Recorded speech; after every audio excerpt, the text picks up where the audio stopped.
Welcome to my channel. నా channel కనుక మీరు ఇంకా సబ్స్క్రైబ్ చేసుకోకపోయినట్టయితే ప్లీజ్ సబ్స్క్రైబ్.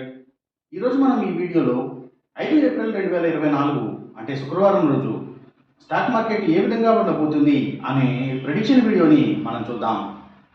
అసలు శుక్రవారం రోజు ఓవరాల్గా స్టాక్ మార్కెట్ ట్రెండ్ ఎలా ఉండబోతుంది అనేది తెలుసుకునే ముందుగా ప్రీమార్కెట్ సెషన్ గురించి మనం ప్రెడిక్ట్ చేయాలి అంటే అంతకన్నా ముందు రోజు అంటే Thursday American stock market Nasdaq పాజిటివ్గా ట్రెండ్ అయ్యే అవకాశం ఉంది. అలాగే ఇక నెక్స్ట్ రోజు అంటే ఫ్రైడే మార్నింగ్ టైం ఒక నెగిటివ్ ట్రెండ్ని చూపించే అవకాశం ఉంది. ఏషియన్ మార్కెట్స్ ఒక నెగిటివ్ మూమెంట్ని చూపించే అవకాశం ఉంది. సో అలాంటి నెగిటివ్ ట్రెండ్ బిగినింగ్ మనకు దొరికిన తర్వాత మన మార్కెట్ ఓవరాల్ ట్రెండ్ మనం చూడాలి అంటే అది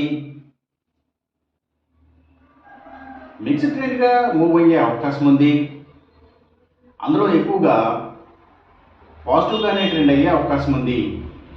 సేమ్ బ్యాంక్ నిఫ్టీ కూడా అలాగే మిక్స్డ్ ట్రెండ్గానే మూవ్ అయ్యి అందులో ఎక్కువగా పాజిటివ్గానే ట్రెండ్ అయ్యే అవకాశం ఉంది. నిఫ్టీ ఐటీ మాత్రం నెగిటివ్గా ట్రెండ్ అయ్యే అవకాశం ఉంది. ఇక మనం ఇంట్రాడే స్టాక్ సెలెక్షన్ విషయంలో భాగంగా ముందుగా మనం గెయినర్స్ విషయం చూడాలి అంటే ఏవైతే ఫుడ్ ఆర్డర్ అండ్ డెలివరీస్కి సంబంధించిన కంపెనీల స్టాక్స్ సో ఇవి మంచిగా గెయిన్ అయ్యే అవకాశం ఉంది. అలాగే ఇంకా లగ్జరీ ఆటోమొబైల్స్కి సంబంధించిన కంపెనీల స్టాక్స్ అంటే మనం కార్ల కంపెనీల స్టాక్స్ అనుకోవచ్చు. సో అలాగే నిఫ్టీ ఆటోమొబైల్ సెక్టర్ స్టాక్స్ అన్నీ కూడా గెయినింగ్ సైడ్ ఉండే అవకాశం ఉంది శుక్రవారం రోజున. అలాగే హైడ్రో ఎలక్ట్రిక్ పవర్కి సంబంధించిన కంపెనీల స్టాక్స్ ఇంకా రియల్ ఎస్టేట్ సెక్టర్ స్టాక్స్ అందులో కూడా ఏవైతే లగ్జరీ బిల్డింగ్స్ అండ్ అపార్ట్మెంట్స్తో డీల్ చేసే కంపెనీల స్టాక్స్ అలాగే ల్యాండ్స్తో డీల్ చేసే కంపెనీల స్టాక్స్ అన్నీ కూడా గెయినింగ్ సైడ్ ఉండే అవకాశం ఉంది. అలాగే ఇంకా లగ్జరీ టూర్స్ అండ్ ట్రావెల్స్కి సంబంధించిన కంపెనీల స్టాక్స్, ఏవియేషన్ స్టాక్స్, అలాగే ఇంకా సిమెంట్స్ కంపెనీల స్టాక్స్, పెయింట్స్ కంపెనీల స్టాక్స్, అలాగే లగ్జరీ హోమ్ నీడ్స్, ఎలక్ట్రికల్స్ వీటిని తయారు చేసే కంపెనీల స్టాక్స్ సో ఇవన్నీ కూడా గెయినింగ్ సైడ్ ఉండే అవకాశం ఉంది.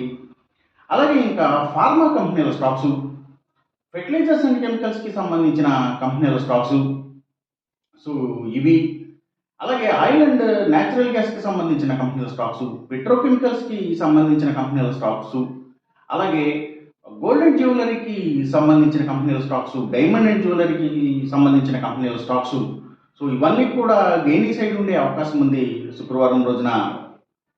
ఇక మనం ఇంట్రాడే లూజర్స్ విషయం చూడాలి అంటే ఏవైతే కమ్యూనికేషన్ సెక్టర్ స్టాక్స్ వాటిని బేస్ చేసుకుని పనిచేసే cell phone towers, cables, internet services providers వీటి స్టాక్స్, అలాగే media sector stocks, media and television నెట్వర్క్స్కి సంబంధించిన కంపెనీల stocks, television channels stocks so ఇవి ఎక్కువగా నెగిటివ్గా ట్రెండ్ అయ్యే అవకాశం ఉంది. అలాగే ఇంకా స్టీల్స్ స్టాక్స్, ఐటీ స్టాక్స్, ఇంకా సిగరెట్ కంపెనీల స్టాక్స్, స్పిరిట్స్ స్టాక్స్ ఇవన్నీ ఎక్కువగా నెగిటివ్గా ట్రెండ్ అయ్యే అవకాశం ఉంది శుక్రవారం రోజున. ఇక మనం ఎంసీఎక్స్ ట్రేడింగ్ విషయం చూడాలి అంటే ఏవైతే